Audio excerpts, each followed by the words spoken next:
Tá? Parte de aparelho digestivo, né? A gente falou nas últimas aulas, vai terminar esôfago, tentar terminar esôfago hoje, sempre terminar um tempo muito difícil, porque sempre tem alguma coisinha que fica faltando falar. Vamos tentar ser falar o mais possível que a gente consegue, tá? Na última aula a gente discutiu sobre doença do refluxo, que é uma coisa, uma recorrência de consultas, aí gastrologia, dor gástrica, do external, as complicações da doença do refluxo e os tratamentos, tanto clínico quanto cirúrgico. A gente tem que saber disso, porque é uma coisa no dia a dia de qualquer médico, independente da especialidade. Hoje vamos começar então a falar das neoplasias benignas do esôfago. São várias coisas, obviamente, isso tudo você tem que saber, né? Você tem que saber que existe muita coisa que você não vai ganhar na sua vida. E muitas doenças dessas que eu particularmente nunca vi. Mas tem que estudar. Então, de um modo geral, as neoplasias benignas seriam os tumores epiteliais, pseudotumorais e os tumores submucosos. Vou falar, obviamente, dos mais prevalentes, né? Não ficar repetitivo e às vezes trazer coisas que não fazem muito sentido. Papiloma escamoso, células escamosas, então sempre todo mundo tem um papiloma ou alguma modificação celular de uma mucosa ou de um revestimento que é natural, ele tem tendência a evoluir para uma neoplasia, né? Então a gente tem que sempre tentar tratar essas lesões antes que ocorra a displasia e forme a neoplasia propriamente dita. Então, papiloma escamoso são as lesões raras, prevalência de 0,01 a 0,04%, então muito baixo, menos de 1% das endoscopias. É mais em homem do que em mulheres, idade da quinta ou sétima década, e geralmente é assintomático. Lesão única, o preço médio do esôfago, e geralmente já está incluída aquela lesão crônica do esôfago, né? A gente estudou o esôfago de barra retinal de uma aula e entendemos que a agressão crônica à mucosa gera essas alterações, e o papiloma não é diferente. Então a agressão frequente gera também o papiloma. E o tratamento geralmente é a remoção endoscópica mesmo, já resolve o problema. Porque a gente tem a imagem, né, do que é o papiloma.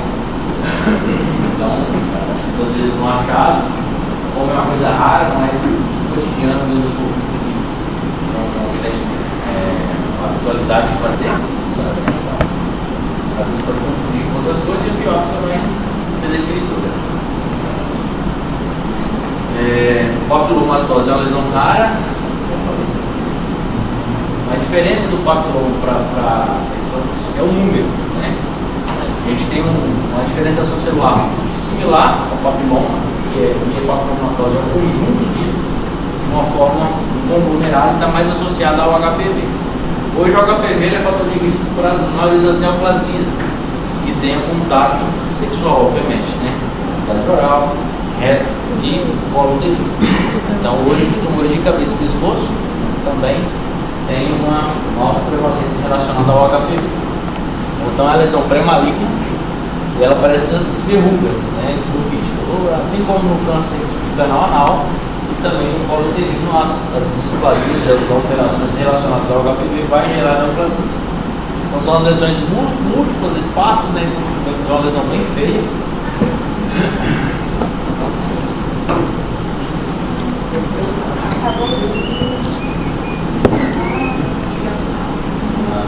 Então é uma lesão bem feia, né? E parece uma neoplasia, que eu sei não é.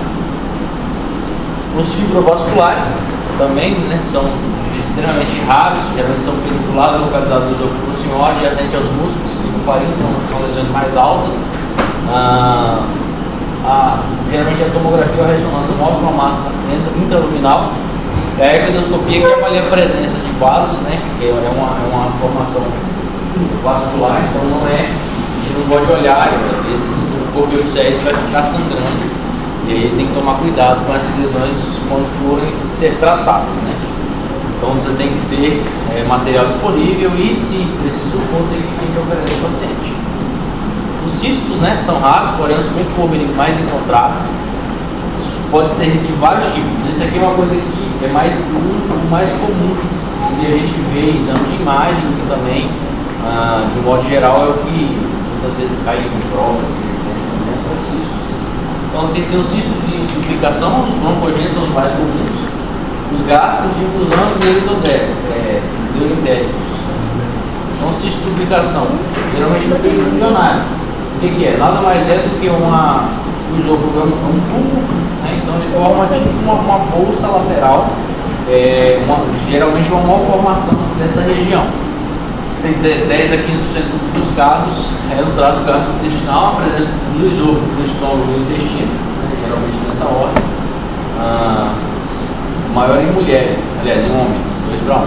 Localização do esôfago distal, 60%, maior que no proximal, maior que no médio. Característica, cresce com a parede do esôfago. Ou seja, é uma coisa que tem todas as paredes envolvidas. Então, a mucosa, a submucosa, a muscular e a adventícia. Porque a gente tem que lembrar que o esôfago não tem uma das camadas que é habitual no trânsito do trato gastrointestinal, que é a célula. Tratamento cirúrgico, se houver sintomas. Então aqui a gente tem uma imagem na radiografia, o paciente faz exame contrastado, do nada aparece uma evolução com o níquel junto do esôfago, e isso gera, obviamente, um susto quando você vê a imagem. Mas nada mais é do que um ciclo de duplicação. Os broncogênicos é a malformação da árvore bronca na radiografia. Isso aqui a gente já operou em alguns casos, no HD. Muitas vezes uma massa, você não sabe muito bem o que é, e aí quando você vai operar, entende no AP, você só descobre depois que é um cisto broncogênico e das características anatomopatológicas. Então, geralmente, na árvore bronca, podendo ser periesofágicos, mediastinais e pulmonares, as características do composto do epitélio ciliar, do cartilagem, né, assim como a formação da árvore traqueotônica. E quando é um material de aspecto leitoso, que opera, às vezes fura a lesão e de fato tem esse aspecto. O tamanho médio de 4 centímetros de elevação, pode ter elevações no líquidos, marcadores, CA19 na hora de CA125. Pode levar a disfagia, obviamente. Toda a massa que tem no meio de artigo pode comprimir os outros e levar a sintomas compressivos. Né? Então, geralmente, ao fazer endoscopia, você não vai ver essa lesão.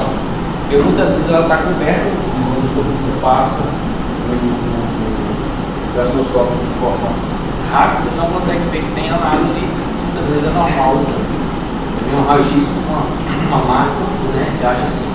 Quando você olha que não é o pulmão, você acha que é um tumor, é uma neoplasia e tudo mais.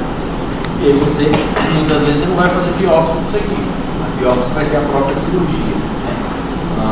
Se você tem uma certeza que é um cisto broncogênico, você não vai indicar uma cirurgia de cara.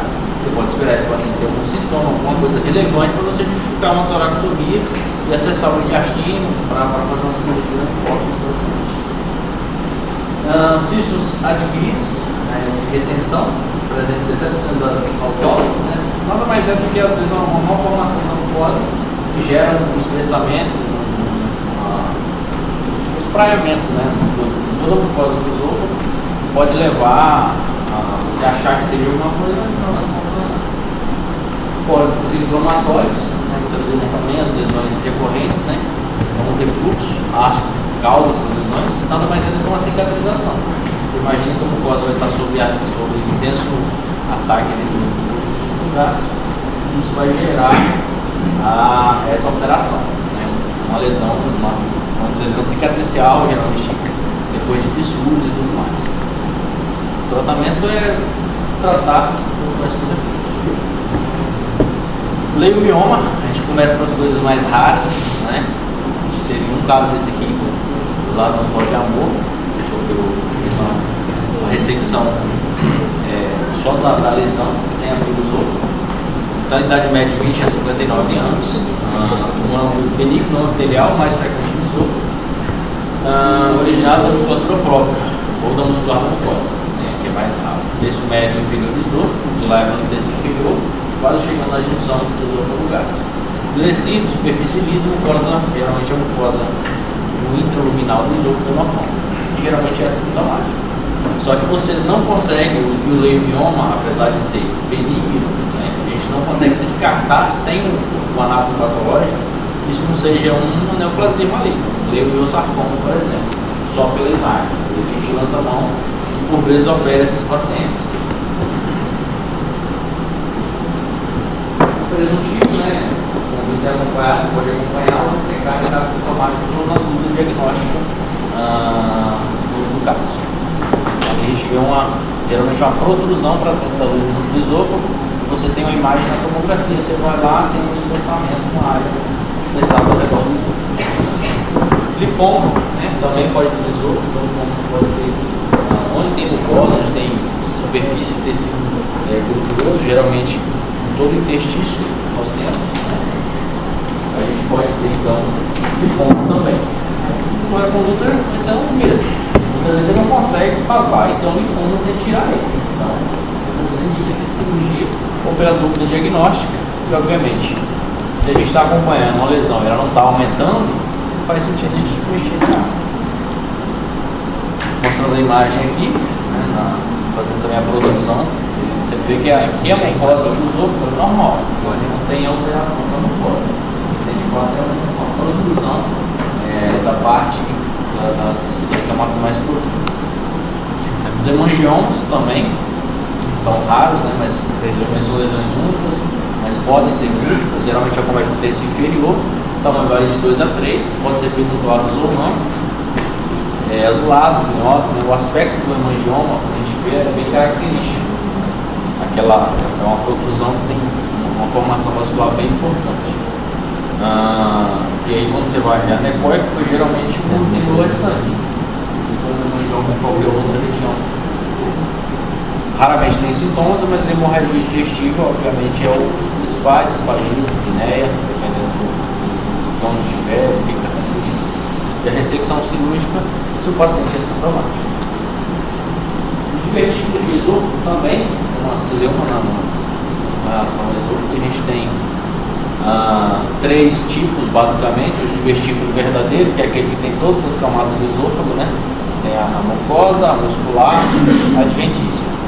Os falsos divertículos, você não tem a mucosa, aliás, você não tem a muscular, os divertículos intramurais, que é aquilo que só tem uma protrusão sobre o dentro, entra na musculatura e sai.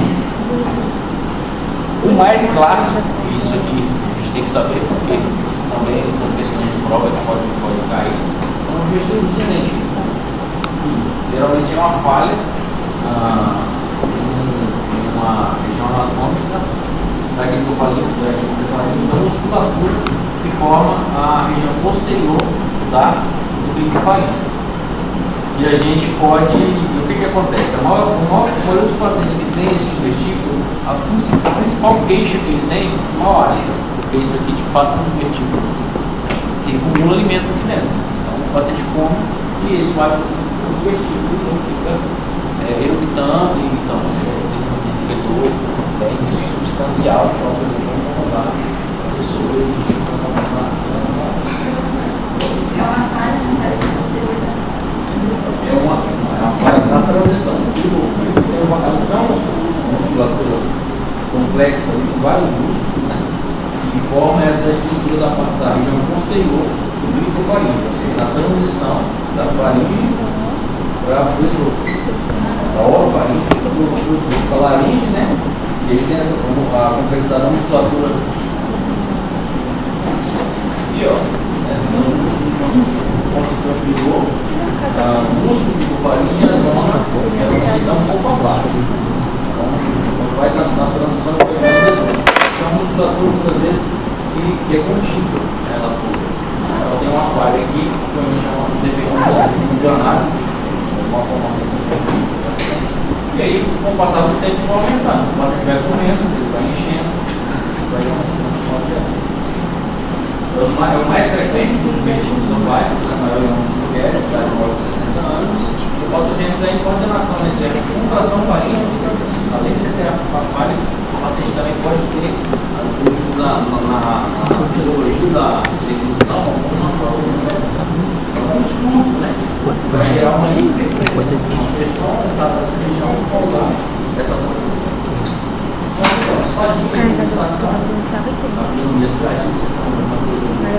Tá sempre cheio, né? Vai cair o pescoço, a reprodução idosa e a exame contrastado, então, mostrando esse divertículo. Tratamento.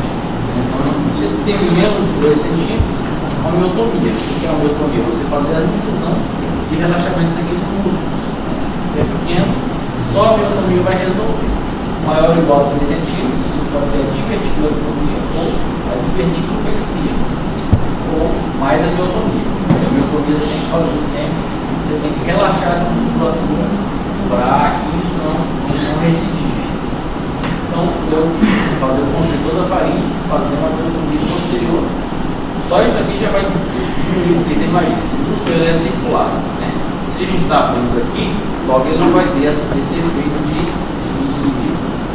estiramento, né? Que é o que fecha ali. Então ele vai gerar um alívio na pressão da transição que faz aqui. E aí nada mais. Só que é um acesso cirúrgico extremamente difícil. Você faz cirurgia que ninguém pode fazer. O acesso é difícil, né? Você tem que entrar aqui no posterior da traqueia e do esôfago, ou seja, na base, geralmente anterior, a coluna cervical, bem alta, né? Então é um acesso muito difícil de fazer. Aí a gente tem esses outros tratamentos que são mais fáceis, né? Então é o que é preferível nessa ocasião, que é a diverticulotomia. Nada mais é que você ir lá, achar o divertículo, você pode fazer grampeado ou cirurgia convencional, corta o divertículo, sutura, para resolver. Ou com grampeador, que é como esse caso aqui, que é mais fácil ainda, foi lá grampeador. E a diverticulopexia, às vezes você pode fazer ela por via transoral. Vai lá, coloca um aparelho dentro do divertículo. São duas coisas diferentes. Isso aqui é diverticulopexia, que é nada mais, você pega o divertículo, fixar ele mais superior, e aí você vai teoricamente tirar, não vai entrar mais nada aqui, porque está alto, né? Ou você tem simplesmente a abertura do esôfago, complemento, deixa ele todo aberto do esôfago. Ou seja, você vai tirar a resistência de uma cavidade e vai virar uma coisa só. Você pode fazer assim transoral. Você coloca o grampeador que para o divertículo e vai para o esôfago. Então você vai virar um peixe, então você transforma isso numa cavidade só. Os divertículos de tração são divertículos causados por distúrbios da motilidade, pela tração dos processos inflamatórios intestinais. Quem tem isso aqui recorrente, que muitas vezes os exames de imagem que levam na GSTD, são os pacientes com tuberculose. O paciente que tem muitos processos inflamatórios recorrentes, pode fazer esse tipo de divertículo de tração. Nada mais é de fato uma tração da estrutura do intestino. Geralmente é assintomático, achado no exame radiológico endoscópico, pode haver fístula, traqueal ou não, pode haver competição, conflito recorrente, hemorragia, entre os exames, morte de simples, de dólar, você pode achar às vezes, se for ver o suficiente para você ver, mas o contrastado geralmente é o ideal, esse você vai conseguir de fato ver. Broncoscopia ou endoscopia, quando você consegue avaliar se está onde é que está o divertículo, né? Vai estar no judiciário, o endoscopista passa e não vê essa estrutura. Então aqui a gente vê, mostrando o esôfago aqui e ele tracionando aqui. Ele vai tipo no chão, vou fazer nada. O tratamento geralmente é cirúrgico, obviamente se fosse assintomático, você vai tratar. Mas precisa tratar, vai ser tem que acessar esse esôfago e fazer a comida, ou a correção necessária cirúrgica daquele divertículo. E aí a gente pode usar retalho, né? Muitas vezes você abre o esôfago e como a mucosa plasmática, a cicatrização ela é difícil, a gente muitas vezes coloca o PET, pega a própria pleura e joga sobre aquela sutura que a gente fez. Isso é feito tanto nessa cirurgia como no trauma também. O paciente com trauma já faz, pode chegar lá no Paulo, por exemplo, a gente faz a cirurgia, faz a rafia e assim tenta colocar um PET. Geralmente esses pacientes podem evoluir com isso. Os de punção, geralmente são diafragmáticos, sem baixa etapa definida, com milhões. Eles geralmente o nome dele é feito de frente, está bem pertinho do diafragma, E a patogenicidade mais é, você tem uma pressão aumentada nessa região. Às vezes a acalase, que a gente estudou também na última aula, né? Que é o hipertonia do estímulo esofágico inferior. Aí por diversas causas, a mais clássica é a doença de Chagas, essa também é o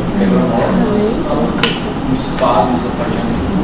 Porque todas essas patologias vão aumentar a pressão dentro do esôfago. Então vai poder gerar esse divertido, né? Só que tem pulmão gerando cirurgia também sintomática, do divertido pulmoso, tratamento de base, que é o que está causando o acalase, está causando a pressão. Mesma coisa, você pode fazer miotomia, verticulectomia, ficatura parcial nesses casos também. Aqui é mostrando, né? Você pode.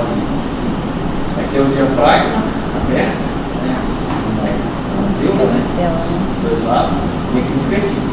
Então a gente solta o lado diafragmático, traciona o estômago para baixo e acessa esse vertigo. A gente vai lá, faz a mesma coisa que a gente fez lá e passa para a criatura. Ele fez também uma miotomia. Por quê? Porque ela está causando isso aqui, uma hipertrofia dos esfíncteres esofágicos inferior. Logo ele vem aqui, faz a miotomia e relaxa isso para que isso não recua. Entendi. Agora a gente vai para as patologias benignas, né? Vamos falar um pouquinho de câncer. Eu queria começar, se tiver alguma coisa que corrigir. O que tiver? Então vou começar com a pergunta mais básica. O que é câncer?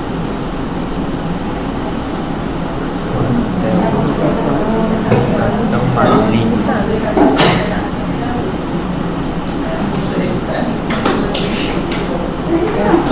Mutação de células Mutações do DNA que leva a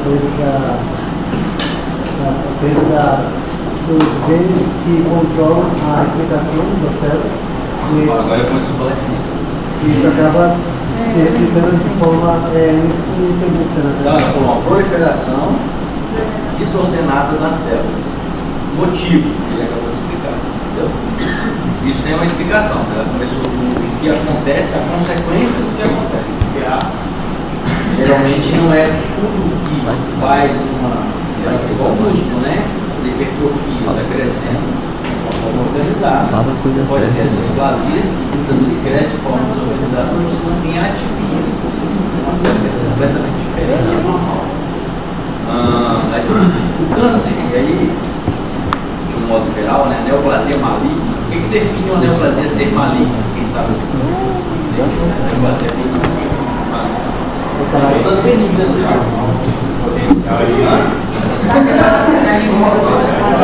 capacidade de filtrar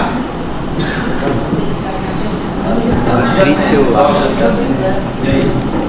Mais o quê?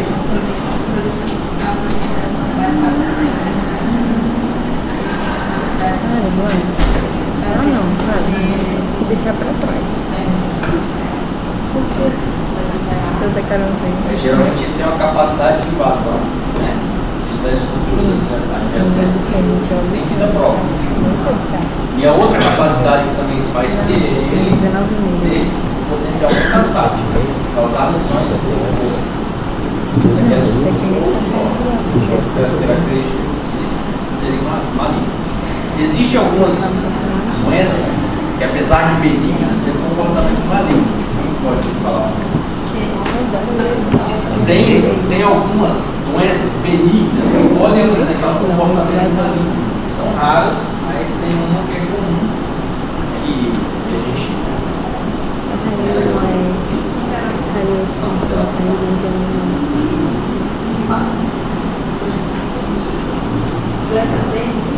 é uma doença benigna. Isso é do quê? Cuidado no dedo.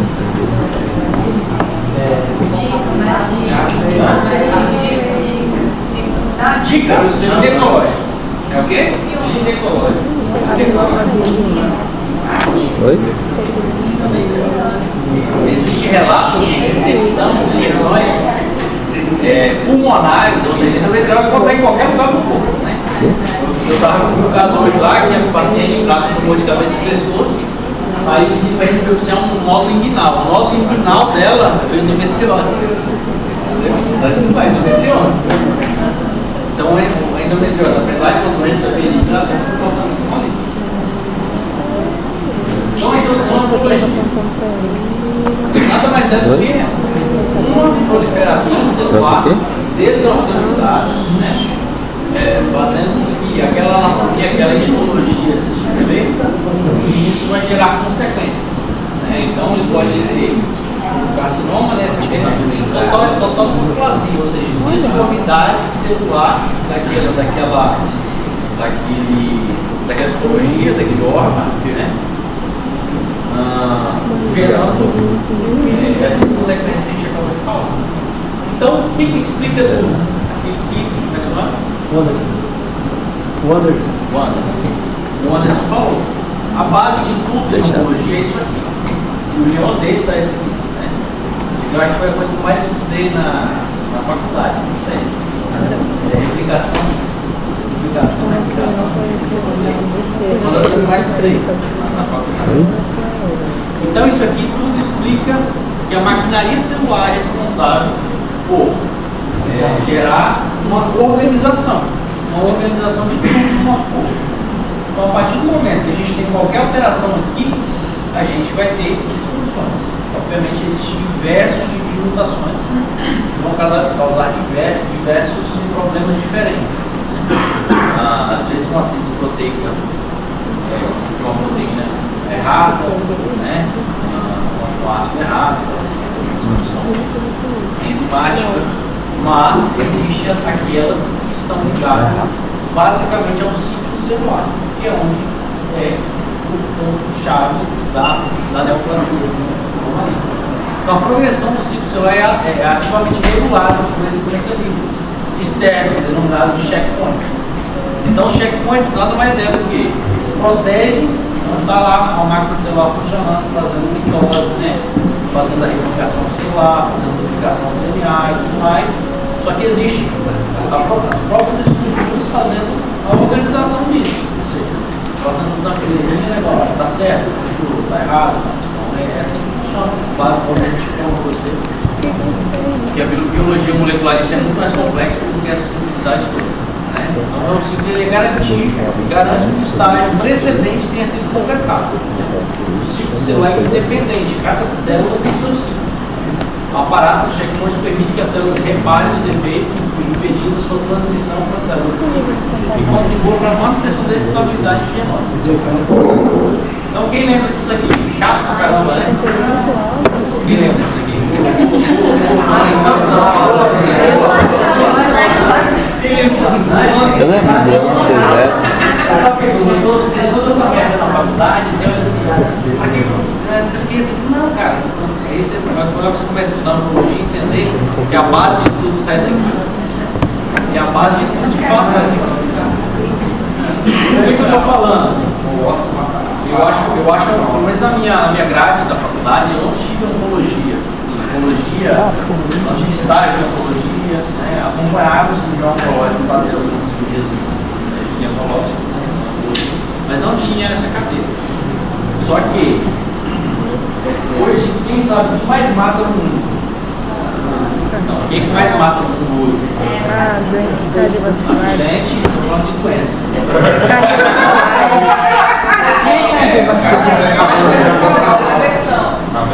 Doenças cardiovasculares.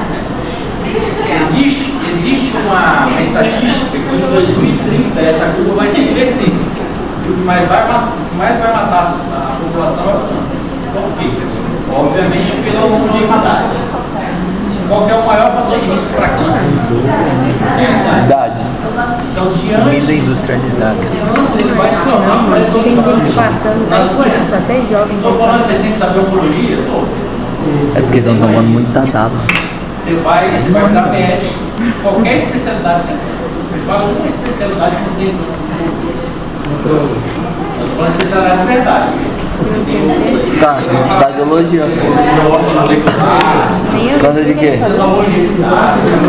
Coração tem câncer, delicado, coração um corpo não tem câncer. Então, gente, saber a oncologia tem esse sentido, que a gente vai ser predominantemente cercado com pacientes com muitas vezes aquele paciente que eu estou atendendo, com doença cardiovascular, né?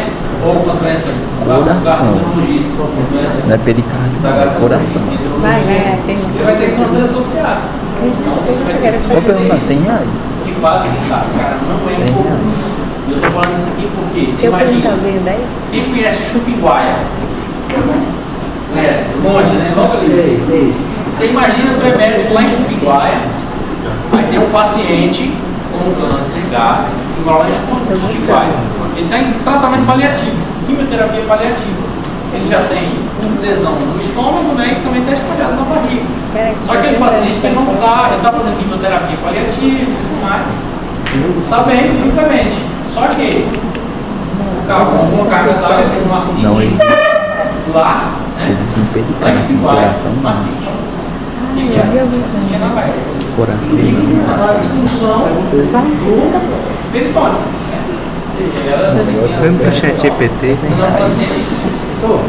Fala. Só tirar uma dúvida aqui, existe câncer no coração, não existe? Câncer? Coração? E aí, Badel, sem conta, hein?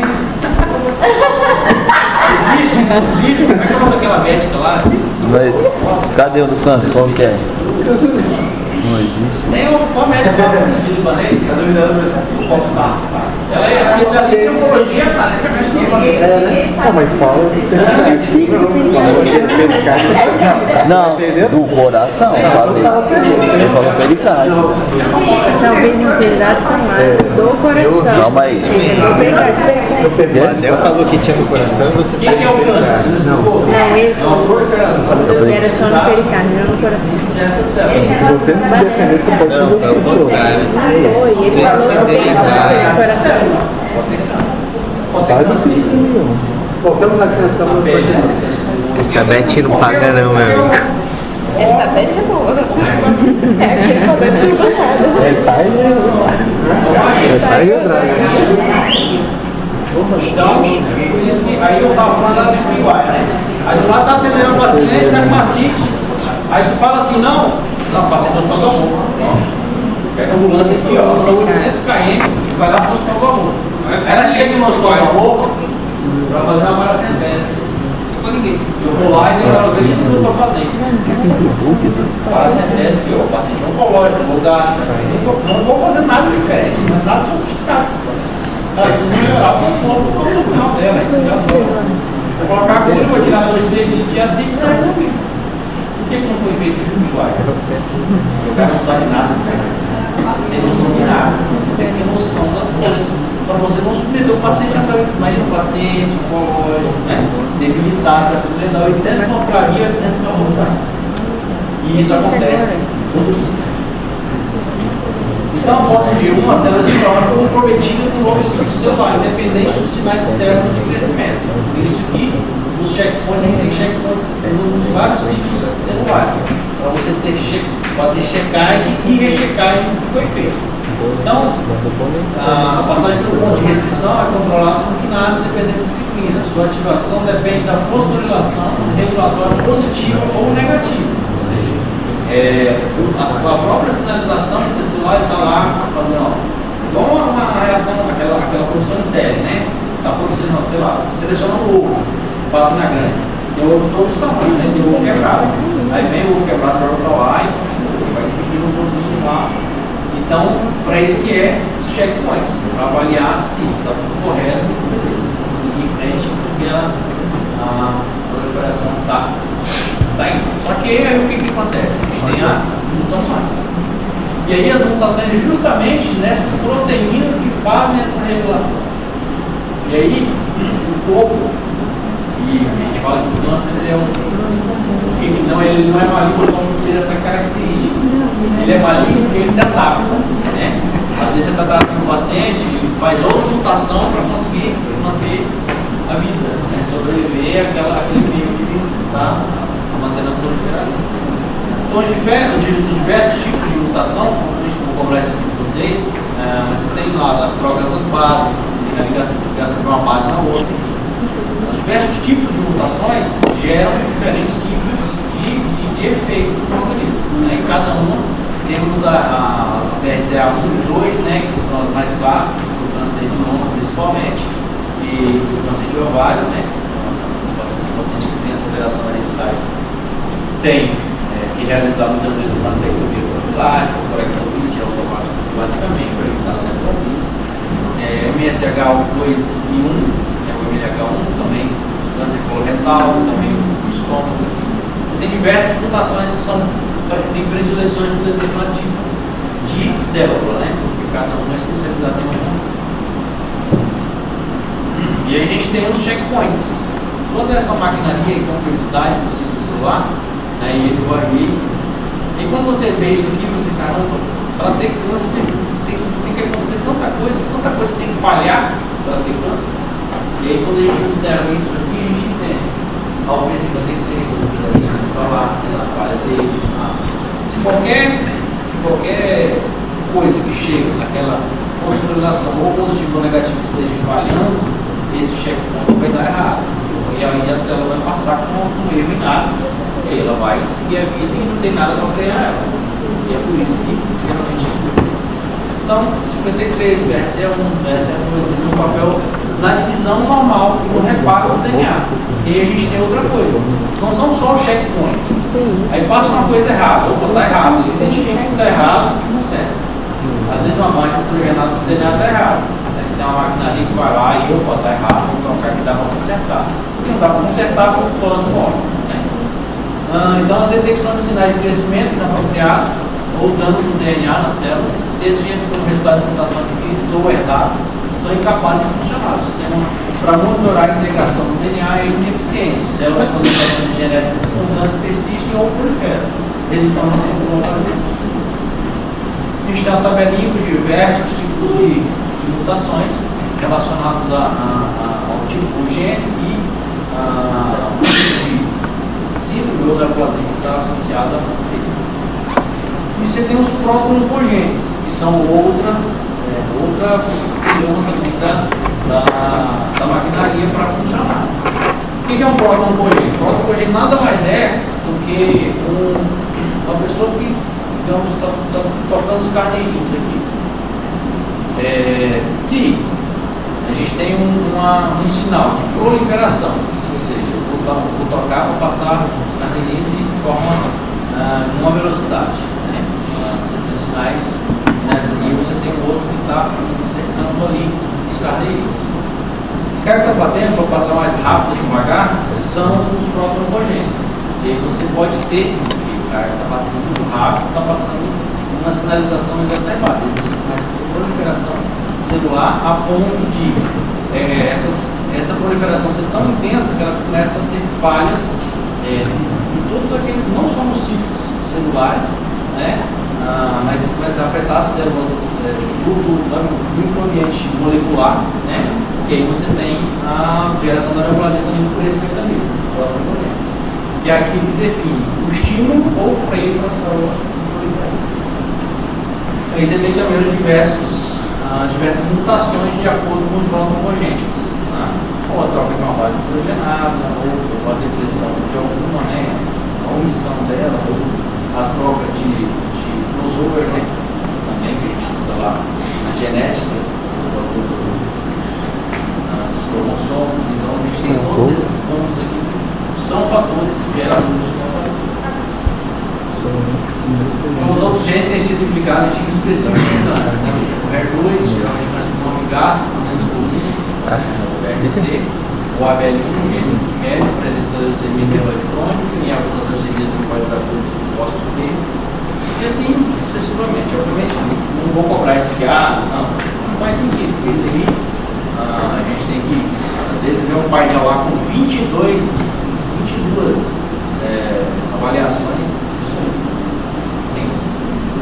Às vezes tem um patologista, sabe, tem que parar, porque isso aqui é tudo automático. O patologista vai olhar o que a máquina soltou, e aí ele vai interpretar baseado naquilo, né? Soltou algo. Então, e aí vem outra coisa, né? Depois disso tudo aconteceu, a gente entendeu que a proliferação depende do DNA, dos protoncogênios, das coisas que freiam e aceleram, né? De uma proteína que está errada, os checkpoints, então tem muitas coisas envolvidas. A gente tem o sistema imune aqui. Então o sistema imune ele é o quê? Ele também é um checador. Você imagina que tem uma proliferação celular atípica ali, e isso está mais evidente no câncer de colo uterino, que é aquela paciente que tem alterações relacionadas às metaplasias, né, à diferenciação do celular errôneo naquele ambiente. E aí ele entende que aquilo está errado, tem uma coisa errada aqui. Então o sistema imunológico, assim como os patógenos, ele reconhece aquela célula que não faz parte do organismo e ele fala e ataca ela, né, das formas, das diferentes formas. Então, quando esse ataque imunitário é eficaz, não vai você nunca se desenvolver. Se o paciente tem um sistema imune bom, né? Isso é muito relevante nos pacientes, por exemplo, que têm HIV. O paciente que tem HIV e câncer de colo retal, o cenário é catastrófico. Geralmente, os pacientes chegam lá com dores enormes, justamente por causa disso aí.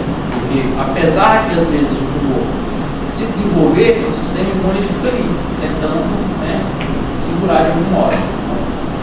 Então, algumas células tumorais, elas têm a capacidade de evitar a detecção e a destruição do sistema imunitário, considerando a sua proliferação. Ou seja, o câncer ele é tão maligno, né, que ele consegue criar um mecanismo de defesa contra o nosso próprio sistema imune.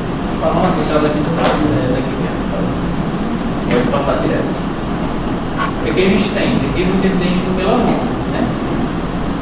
Então, os tumores eles produzem certas interleucinas, né? E aí você tem o equilíbrio ou o desequilíbrio disso. E o próprio sistema imune está sempre em total relação com o meio. Então ele vai lá, avalia aquela célula, ou essa célula está errada, então ele ativa o sistema imunológico para fagocitar ou para gerar a glucose naquela célula e os principais receptores, isso está intimamente ligado com o tratamento oncológico também. Alguns tratamentos oncológicos, principalmente com esses receptores, porque uma célula vai reconhecer outra, ela vai lá, se acopla a ela com os seus receptores, faz esse reconhecimento e fala, ela é própria ou não é própria, daqui desencadeia a resposta imunitária. E aí tem algumas mutações que têm deficiência nesse reconhecimento, ou seja, algumas, o CTLA4, o PD1, o PD1, que tem algumas alterações que fazem com que não consiga reconhecer aquela célula como própria. E aí você cria medicamentos, né, para gerar um bloqueio, porque às vezes se um receptor desse se liga, só o fato de se ligar é para entender que aquela célula é própria. Então você cria medicamentos que vai justamente bloquear essa ligação desses dois receptores, gerando a resposta oncológica que você quer. O sistema imune vai reconhecer como não sendo próprio dele e vai gerar a resposta. Então, ciclo celular, proteína de reparo, checkpoints, estímulo proliferativo, sistema imunitário. É só isso aqui? Não. Muito mais coisas que você tem. Isso aqui é o básico para você entender mais ou menos o que é o que. E aí os princípios da cirurgia oncológica. Sempre quando a gente vai operar um paciente, a gente tem que ter o status fisiológico do paciente. Se eu chego com um paciente lá, o paciente tem 45 anos, tumor de esôfago, né? Geralmente a gente vai entender mais para frente. Paciente extremamente emagrecido, né? Já cheio de cadeira de roda, uma sarcopenia brutal, né? Demorou um tempo para fazer o diagnóstico, eu fiz, não conseguiu chegar a isso. E aí a gente entende que o paciente ele não vai aguentar, vai aguentar o tratamento, porque às vezes a gente vai jogar para ele. O diagnóstico histológico, obviamente, a gente tem que saber que tipo de está tratando. O estadiamento clínico, a gente tem que saber a dimensão dessa doença, onde é que ela está localizada. As margens cirúrgicas, se a linfadenectomia adequada, 90% dos tumores podem ser curados se fizermos o diagnóstico precoce e o tratamento correto.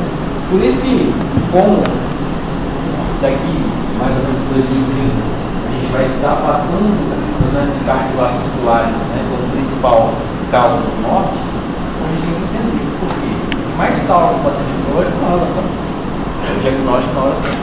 Se você diagnostica na hora certa, você consegue fazer a melhor intervenção possível desse paciente. E aí, você tem, para classificar esse paciente que chegou lá com 45 quilos, uma cadeira de roda, a gente usa certas escalas. E isso aqui é tão fundamental em oncologia, porque a partir disso aqui eu olho o paciente, não me interessa quanto pouco ele tem. Eu olho isso aqui, não vou conseguir tratar esse paciente. Então, performance status, a gente tem duas escalas clássicas, que é o PROG e o Karnofsky, que avaliam a funcionalidade do paciente frente à doença que ele tem.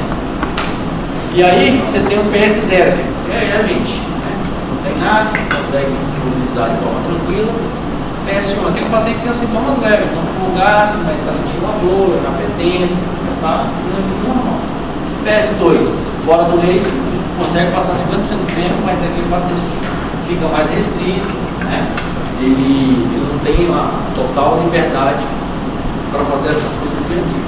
PS3, 50%, mais de 50% do tempo no leito. Carente de cuidados e mais intensivo. O PS4 é restrito completamente ao leito. A gente fala que o PS5 chegou lá já para o PS4 para 5, já que ele já está infelizmente por causa da doença.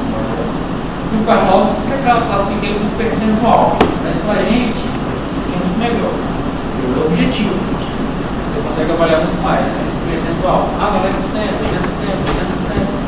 O cliente gosta disso, mas o cliente gosta da área. PS3, ele vai começar com isso, esofagectomia? Não. Princípios, então, a importância da abordagem correta do paciente oncológico. Então, assim, não é muito, às vezes, o colega operar no interior, mas acontece muito na ginecologia, por isso que esse cirurgião é muito político no ginecologista. A gente fala que é uma especialidade que quer operar, mas que não sabe operar do ponto de vista técnico, sabe operar um órgão que é o útero. A alça intestinal está em cima do útero. Opa, tá grudado aqui, não quer mexer, porque a alça está grudada em cima do útero. Então, assim, eu acho que é uma deficiência que o ginecologista da residência de ginecologia tinha que passar mais tempo vendo cirurgia geral para conseguir desenvolver para resolver esse problema. Então, multidisciplinaridade. Você não consegue tratar câncer só você. Isso aqui você tem que entender. Não adianta, eu sou cirurgião oncológico, vou lá, no interior, vou conseguir tratar tudo. Patologista bom, radiologista bom, oncologista bom, nutricionista, fisioterapeuta, compreensão da biologia tumoral, entender, né, aquele tumor de esôfago, ele se comporta de um jeito, tumor de estômago de outro, tumor mental de outro, em todos os seus aspectos, no desenvolvimento, no tratamento, desenvolvimento de metástases, a gente tem que entender para saber tratar, né? A técnica é refinada, você tem que sempre estar buscando a excelência na recepção, porque a cirurgia bem feita é prognóstica. Se você faz uma cirurgia mal feita, você está falando, esse paciente em oncologia a gente avalia sempre em 5 anos. Em 5 anos, esse paciente tem quantos por cento de chance de estar vivo? Quanto maior o estadiamento, ou seja, quanto mais avançado a doença está, isso vai ser reduzido. Pode ser de 90% a 5%. Você pode ser crucial quando você faz a cirurgia mal feita.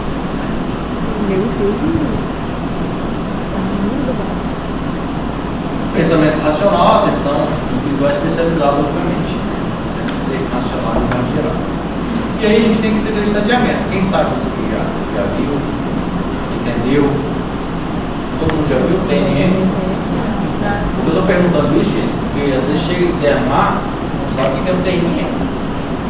Isso aqui é, né, trivial, saber o TNM do novo.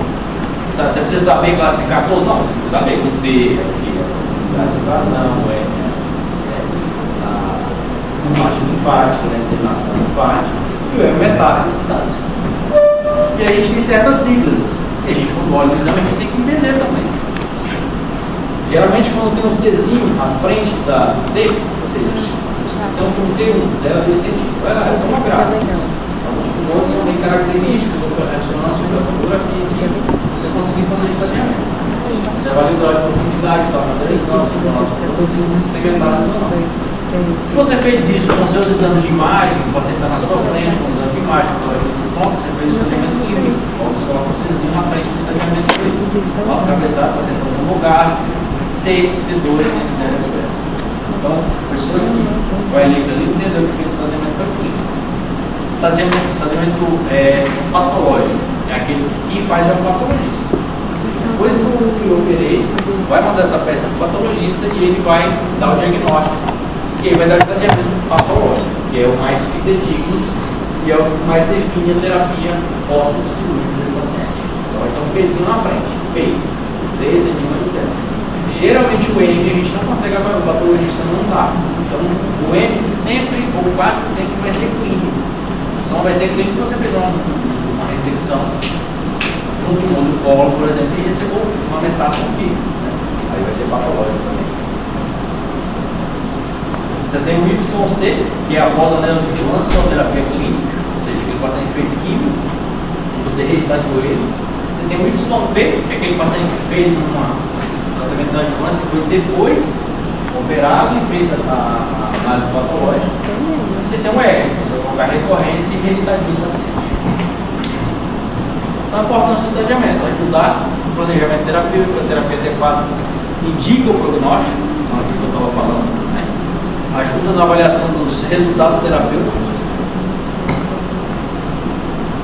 maximiza os benefícios do tratamento selecionado e evita algumas coisas desnecessárias. Então, estadiar o paciente tem algumas neoplasias, o estadiamento é cirúrgico, não é clínico. Por exemplo, endométrio, o câncer de endométrio é assim. A gente tem, obviamente, faz exame de imagem, tem uma noção prévia para a gente indicar a cirurgia do paciente, mas o estadiamento final, o que vai determinar o tratamento adjuvante, ou seja, e o pensamento, o que é adjuvante e neoadjuvante? Quem sabe? Perfeito, é isso. Estou falando aqui. Está preocupado com isso. Então é o paciente que vai determinar a adjuvância dele, que vai determinar o estadiamento cirúrgico.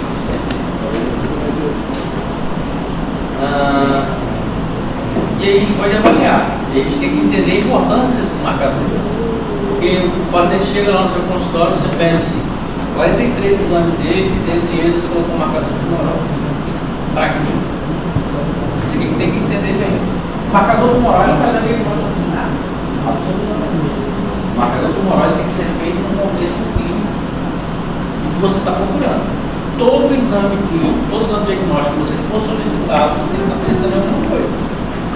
Por quê? Isso é clássico. Qual é o pior médico? O médico dos colegas, né? É o pior médico. É o cara que impede muitos anos. Quem pede muitos anos não sabe o que está procurando. E aí, aquela máxima da semiologia que 80% do diagnóstico é clínico.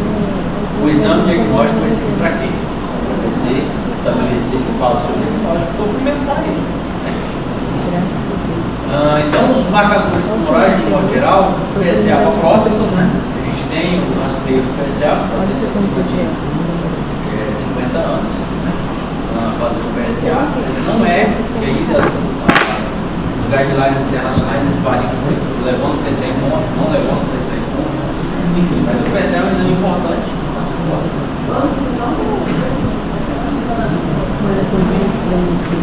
Tem alguns fatores de risco que dificultam a facilidade. Pacientes têm uma mutação genética, ou tem familiar, o CEL é um exame também que serve para avaliar principalmente os tumores coloretais. E aí a gente tem que entender quem sabe quem é o CEL. Eu pergunto isso aqui porque você sabe quem tem que pedir o CEL, é legal, mas me levou a fazer medicina foi a curiosidade de saber por que as coisas funcionam. E aí, CEL, o que é o CEL? Quem sabe o que é o CEL?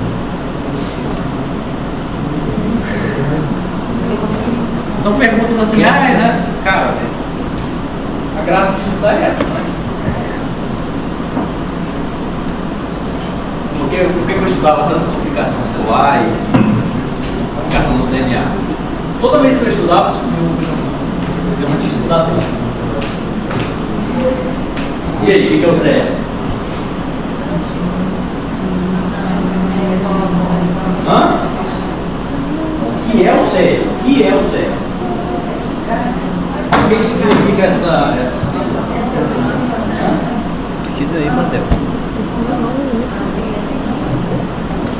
Antígeno gastroembrionário.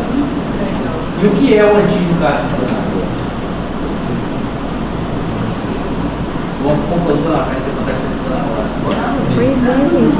Mas tem que pesquisar, a facilidade da vida é isso aí. Eu falei, eu vou repetir isso aqui bastante na aula. Existem dois tipos de conhecimento. Quem ouviu na primeira aula? Ou você sabe onde está. Não é demérito nenhum você pesquisar nada. Você viu a foto? Só que se você não souber onde está, você não vai saber nem pesquisar. Ninguém sabe responder o que é o certo. Hã? Seria o que ele representa, que é o certo. Forma molecular, da biologia molecular, e na cabeça dele, que é o certo. É uma glicoproteína produzida na fase embrionária, né? Geralmente pelo desenvolvimento do trato gastrointestinal. Então, quando você rebusca e entende o que é, você vai entender por que ele está por que ele aumenta com cores coloretais. Porque é uma proliferação celular nova, não é proteína. E são todos os tumores coloretais que expressam CE? Não. Tem isso é prognóstico. Geralmente os tumores que expressam CE também é um prognóstico que não expressam CE. E para que serve o CE? Não é para diagnóstico. O CE a gente usa como baseline para entender se esse tumor ele é CEA, se produz CEA ou não. Se eu avaliar um paciente no foco coloretal hoje, eu fazer o estadiamento dele, um exame tem que ter o CEA. Se é alto, o paciente vai ter um melhor prognóstico. E aí no segmento, depois que eu operei esse paciente, tratei, fiz química, fiz tudo, o CEA vai representar um possível recidivo. E depois o CEA seria para esse paciente. O CEA está aumentando, não tem nada no exame de imagem, aplicação de esse paciente está recidivo. Se há 125, geralmente os tumores ginecológicos, mas principalmente para proliferação peritoneal de doença.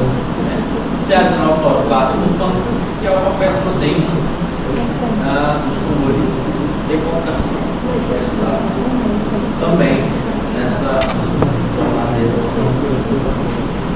Tem vários outros, tá? Esse aqui é só os mais comuns. Você tem diversos outros marcadores mais específicos para certos temas. E a disseminação do tumor pode ser como? Pode ser hematogênica, linfática, pode ser implantes, né, na redondeza, continuidade. Então, tem esses diversos tipos de proliferação em cada tipo de outro comportamento. Um certo tipo de disseminação, dependendo da anatomia.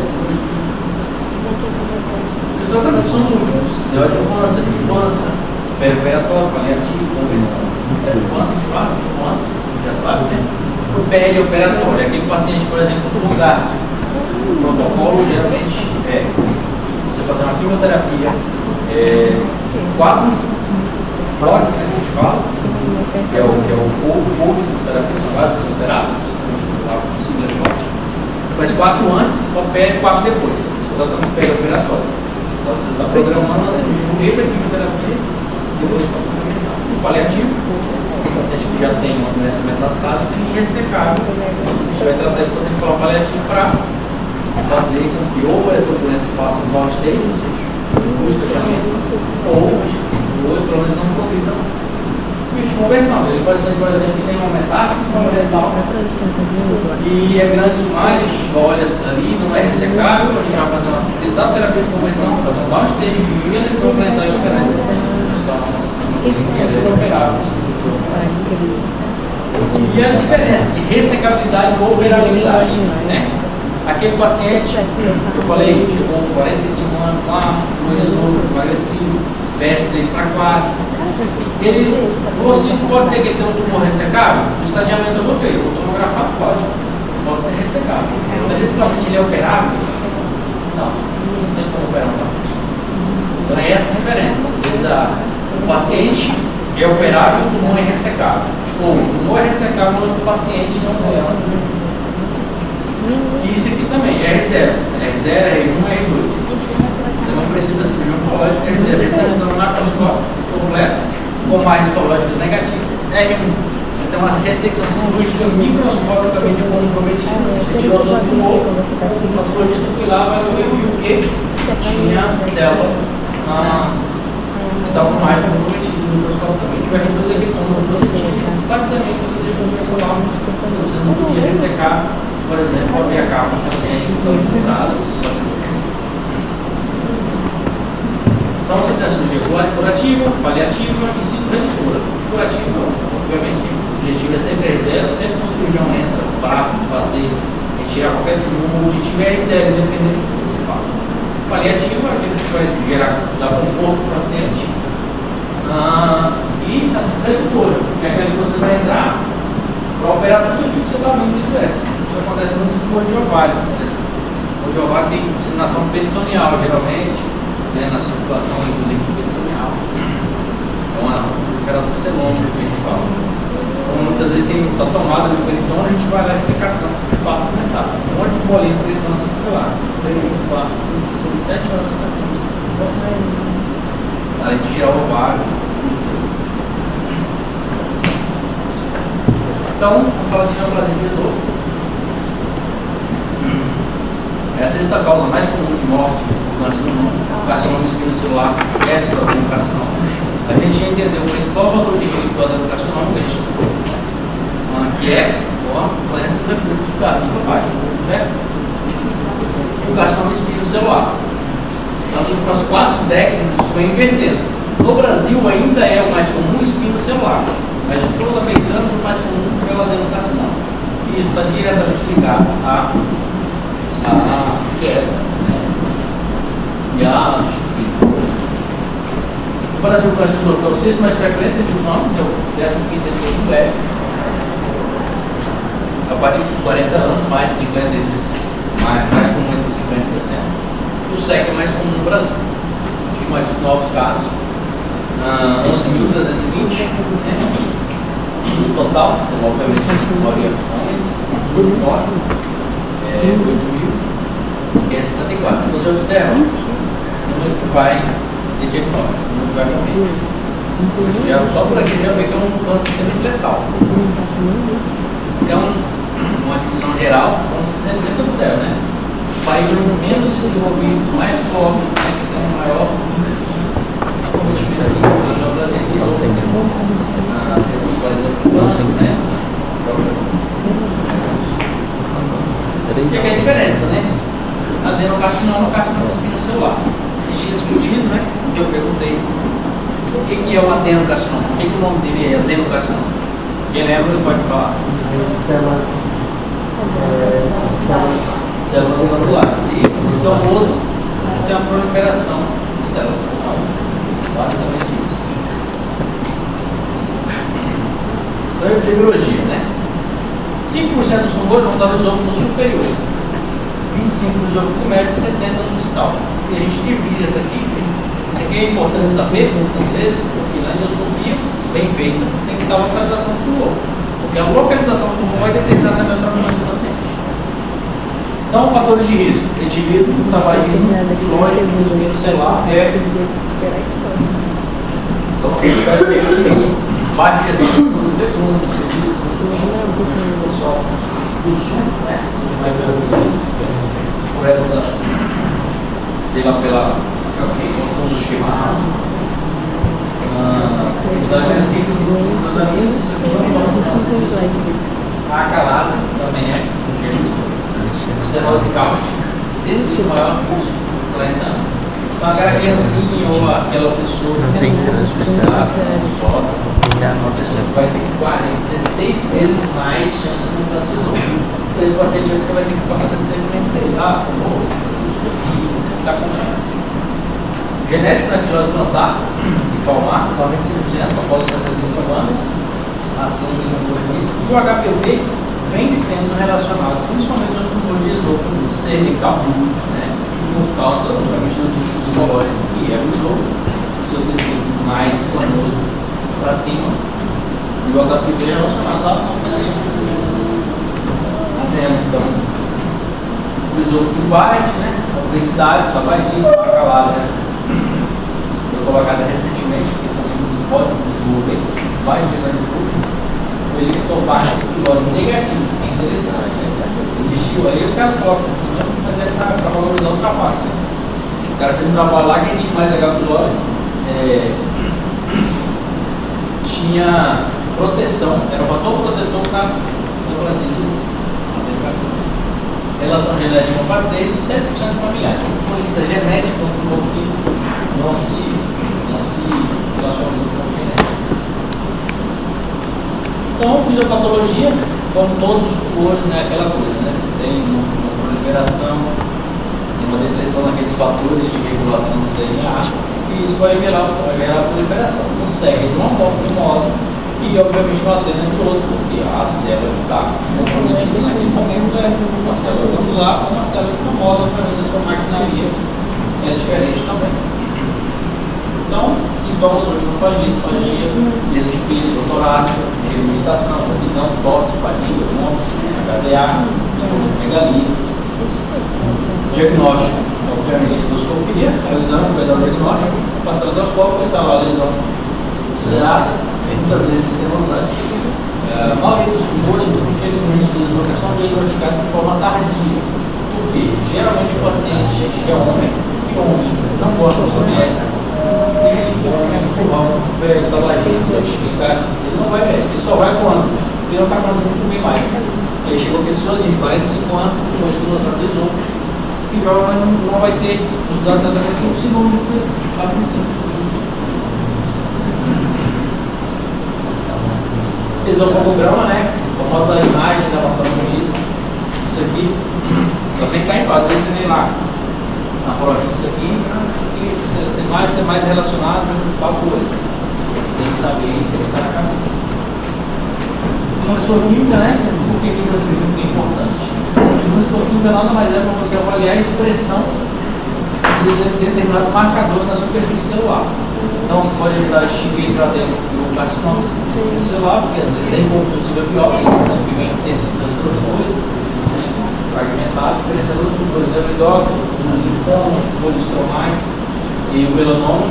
A avaliação da coloração do HER2 é um marcador extremamente importante, principalmente para a quimioterapia.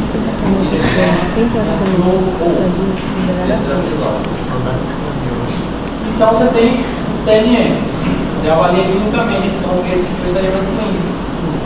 Então, radiologicamente, você pode avaliar, você consegue ter aquele que eu expliquei do clínico patológico, e aqui está de fato. Você tem o T1, que vai ter o T4, e obviamente não invade só a mucosa, o T1A invade a mucosa e essa mucosa sem invadir a muscular próxima. O T1B já invade a muscular próxima, o T2 já invade a muscular, as camadas musculares da submucosa, que aqui é a muscular própria. Então o T2 já invade, o T3 invade as estruturas ao redor, ou seja, a gordura péreo-esofagiana. O T4 é que invade a pleura ou o pericárdio. Por exemplo, desses 4B é aquele que invade o outro fora. Linfonócitos, você tem o número na cadeia intestinal, N1, N3 e M, obviamente, sentado. Professor, começa o T1B é a muscular própria e o T3?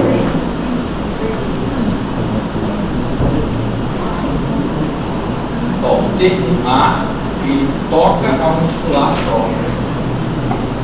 O T1B invade a muscular própria. Muscular da mucosa. Muscular da mucosa. T1B?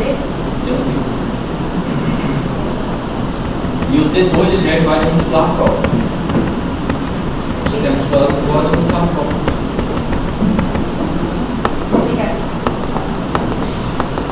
E aí a gente tem aqui a divisão, né? Quando a gente está fazendo o diagnóstico, você tem essa classificação, a classificação de Silbert, se você já ouviu falar, que é importante para determinar a altura do tumor. Então, os tumores de técnica, de fato, transição esofágica, tem uma delimitação. O Silbert 1 geralmente está acima, 1 cm acima da linha Z, né? Da transição esofágica. O Silbert 2 está entre 1 e 2 centímetros na transição, ele é o de fora do tumor de transição esofágica. E o E o 3 é aquele que está abaixo de 10 centímetros da posição. Ou seja, ele é considerado mais um tumor de estômago do que de intestino. Então, a cadeia linfonodal, que a gente estudou na aula passada, a gente tem todas essas cadeias linfonodais.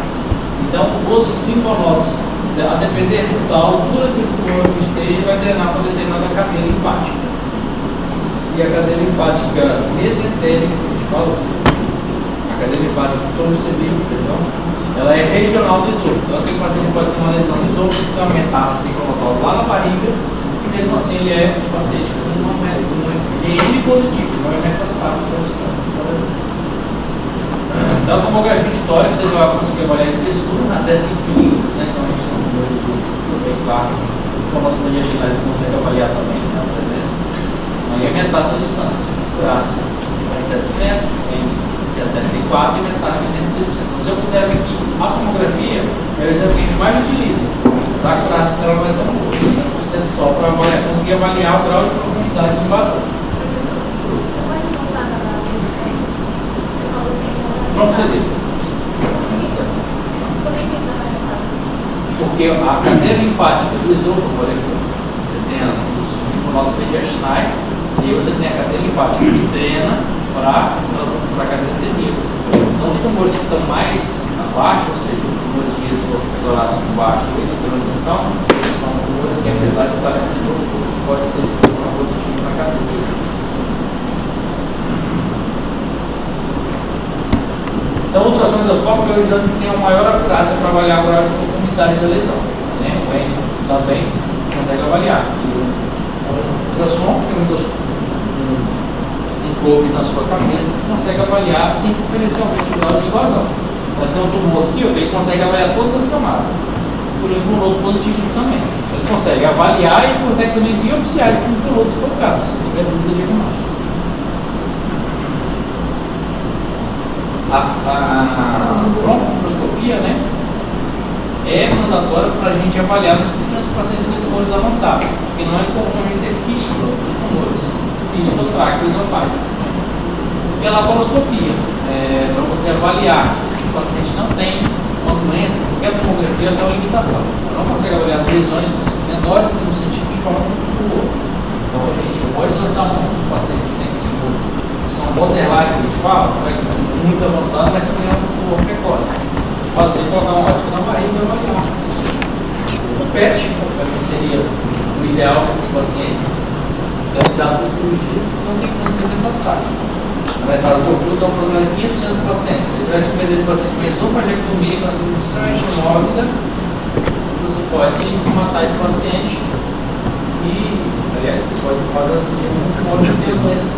E aí não vai, do ponto de vista oncológico, não vai ser boa essa cirurgia, porque não vai responder depois do tratamento. Então, um paciente com história de refluxo de 5 anos, a gente já falou, sexo masculino, raça, da ocasião, história familiar, esôfago baixo ou adenocarcinoma. Esses são os pacientes que têm, pela Sociedade Americana de Britânica. O Brasil não tem rastreamento para esse tipo de câncer. Mas a sociedade, a disponibilidade de sangue, ele tem que ter. E faz tempo Oi? Faz tempo Endoscopia.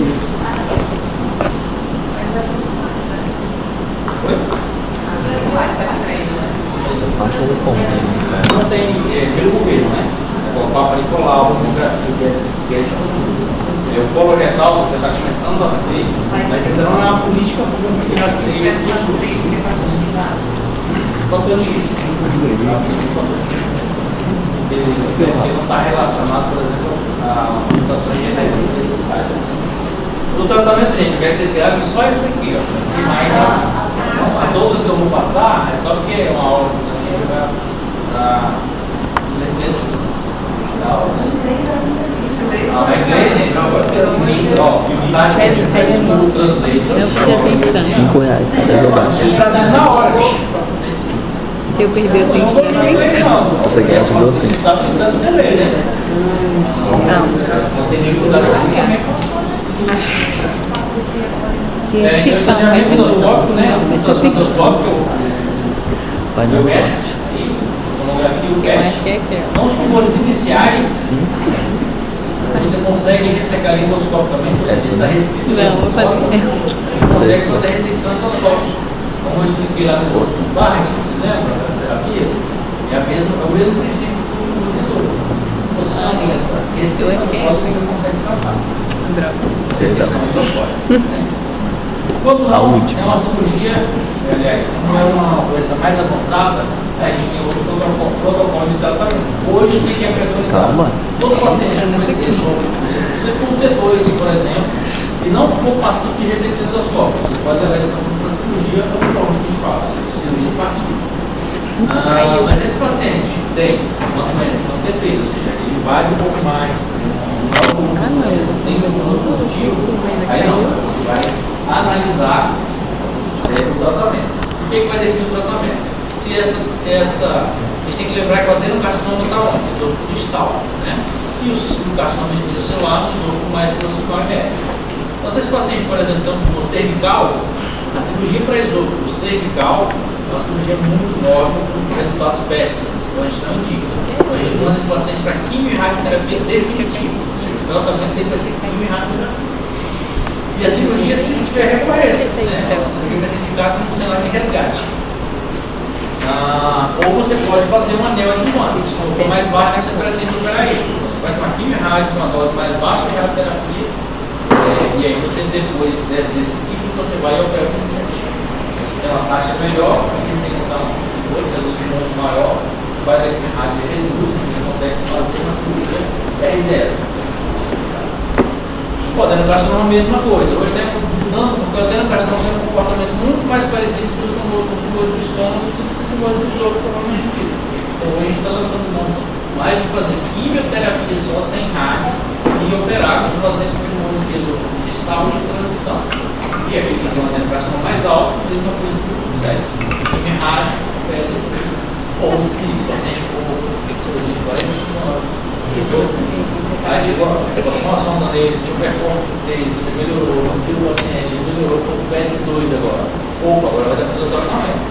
Só que é um tratamento que eu não vou conseguir fazer a cirurgia depois. Então eu lanço muito fazer aqui uma radioterapia definitiva na expectativa de curar esse paciente sem estar de cirurgia. Isso aqui é só o trabalho, né? Próximo que eu faço. Você quer a mesma coisa, mas assim, de forma mais detalhadinha, não sei o que. No final das contas, é tudo lá. Tratamento cirúrgico, que é a cirurgia, é uma cirurgia que eu adoro fazer, mas que tem uma resposta, tem um resultado muito ruim do ponto de vista pós-operatório. Eu sempre falo, quando eu vou explicar essa cirurgia para os pacientes, é a única opção de tratamento curativo que ele tem. Só que aí eu falo, ó, a gente vai fazer essa cirurgia assim, assado, explico todos os riscos. Eu falo, show, vai complicar, vai ter complicação pós-operatória. Eu não consigo determinar o tamanho dessa complicação.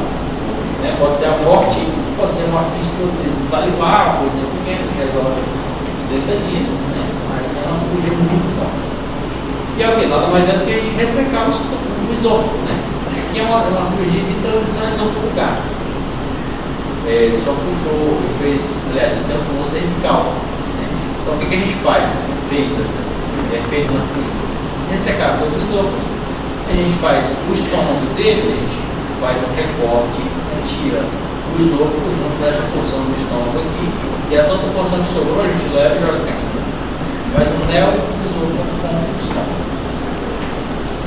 Geralmente a gente pode fazer, a gente faz lá no hospital de amor, tem um toracoscopia, toracoscopia, então a gente faz toda a ressecção oncológica do esôfago, do vídeo, pronata, você faz barriga para baixo.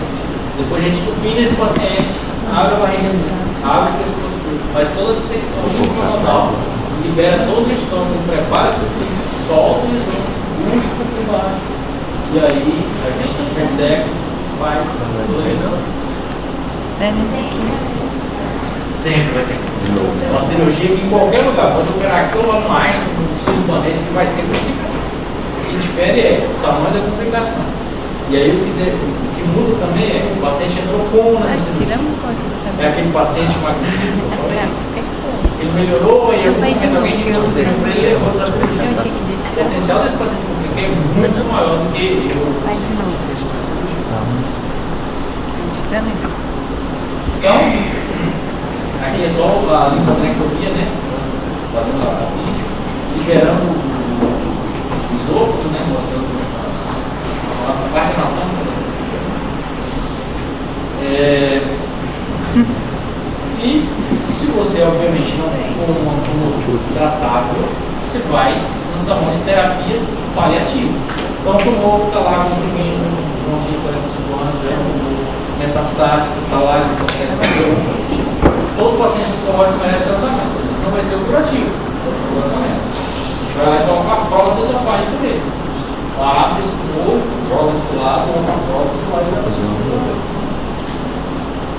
vai gerar uma alimentar, você não vai ter que fazer gastrostomia, ou jejumostomia, e dar alimento para esse paciente com açúcar, por resto da vida. Então vai ser muito. Meu dedão.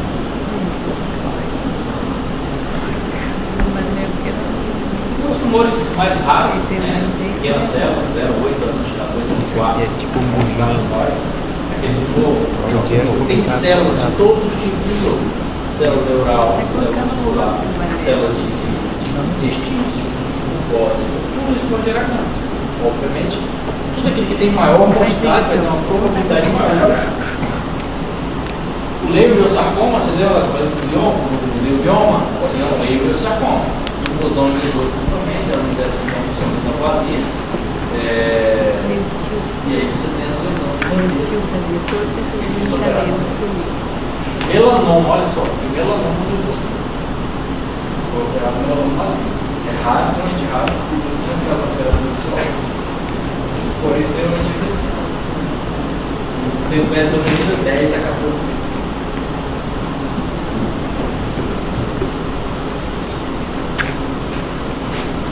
O monoidócrino também.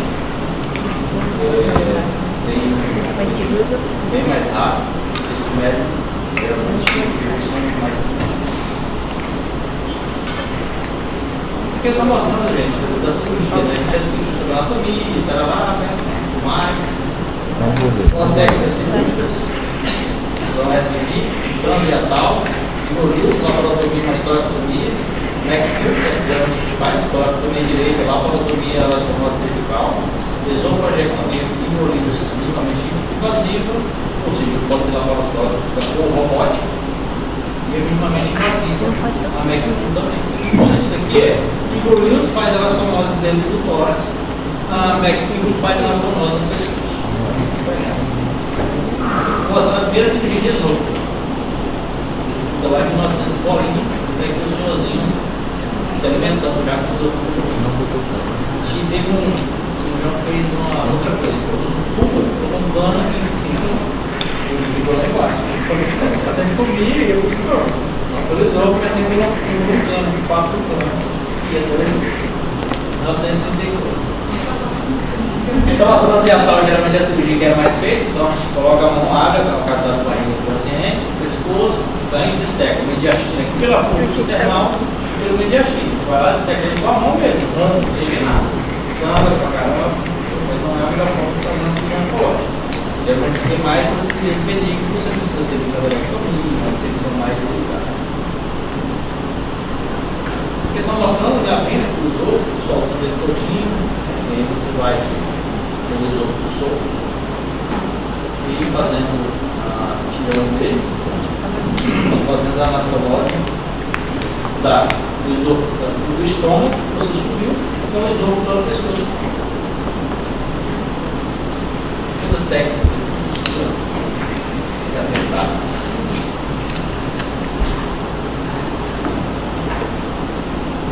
Essa aqui é só uma tomografia depois da cirurgia. A gente fez, né, tirou o esôfago do paciente.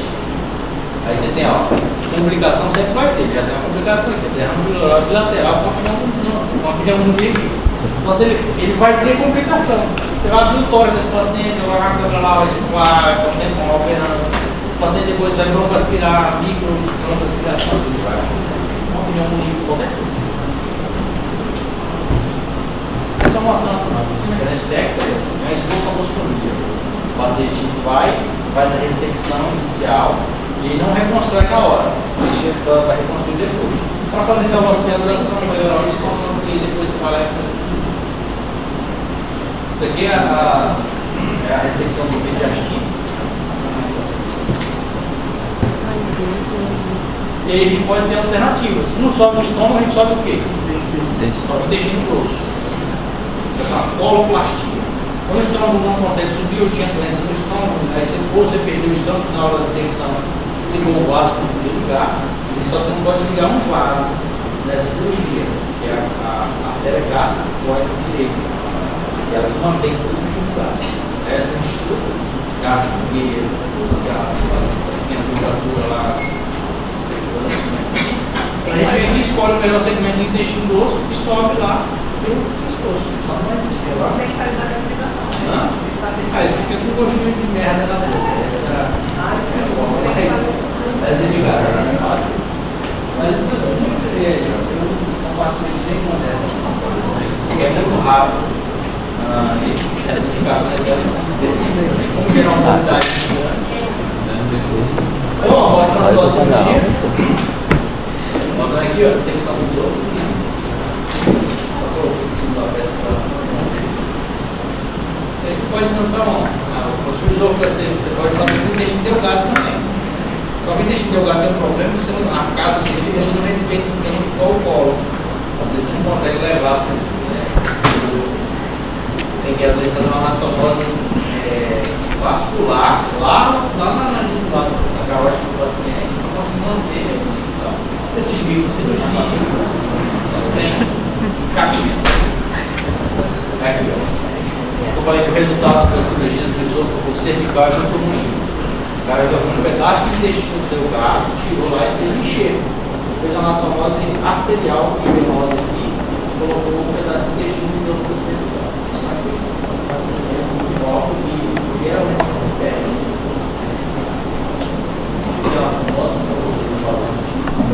E a linfadenectomia, isso aqui é muito importante. Porque a linfadenectomia bem feita é o prognóstico também. Você tem que tirar as cadeias frontais, é uma coisa extremamente importante de fazer e muito funcional. É o tipo de mecanismo que você retirar. Então, as complicações: estudo funcional de fazer gástrico, esofagite e refluxo, as pulmonares, quilotória. Quem sabe o que é quilotória?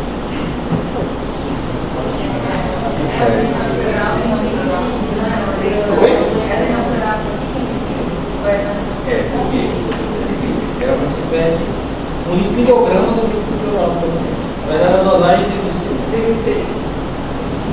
Por que gera fístula quilosa? Eu já falei, fístula quilosa.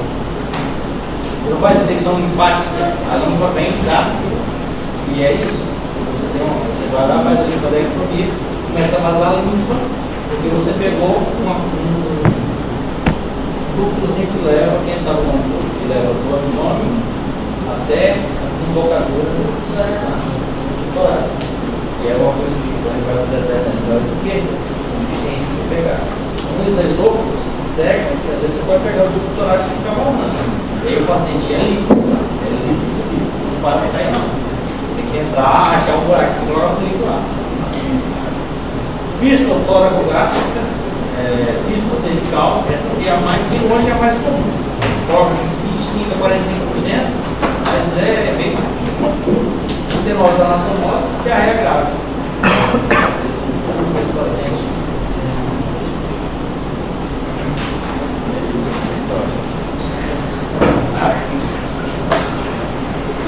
Isso aqui é só a cirurgia, né? Encostando. Transiga aberta, né? Aquela transiantal, transiga da barriga do paciente. Aí ele começa a fazer a liberação do estômago, né? Libera tudo isso, ele vai ter dois ovos ali na parte daquela posição. Vai liberar a diafragma, a diafragmática, aquele totalzinho daquela grande jovem. Já começa a fazer a preparação do gasto. Liga os vasos, todos aqueles vasos que eu falei para vocês, vasos esquerdo, né?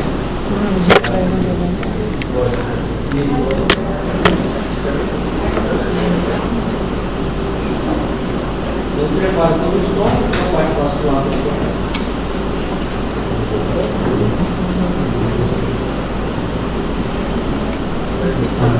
Depois que ele ficou tudo, aí ele vai agora fazer. E aí ele agora está vendo o esôfago, né?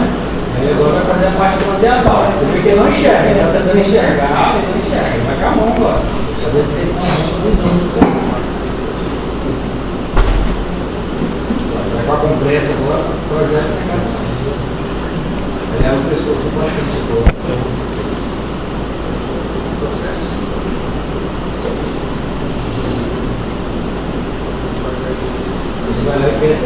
E aí, ó, pescoço e mediastino.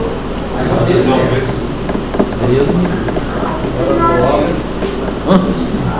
Isso aqui a gente não faz mais. Credo. Na oncológica. Agora vai cortar aqui no pescoço. Mas já dá pra passar. Calma aí, pô.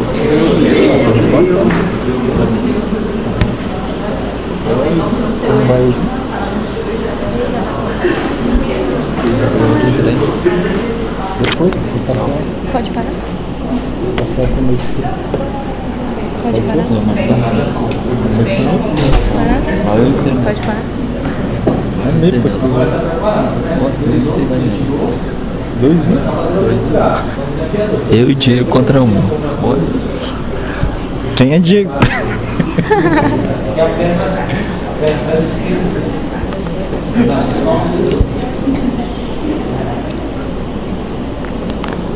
Vai a estrutura que ele faz o reforço.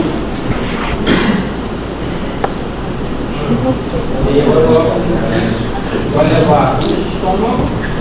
E aí,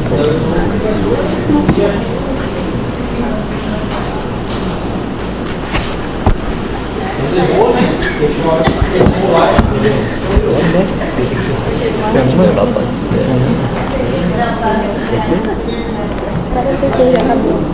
Boa. Não pode comer. Vai fazer a costura agora do estômago com o estômago. Geralmente o paciente fica sem comer uns. Se for no estômago básico, 60 minutos. Lá na folha é uma pessoa de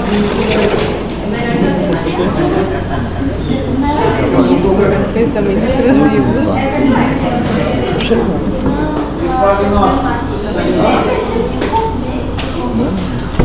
cirurgia bem feita e curativa.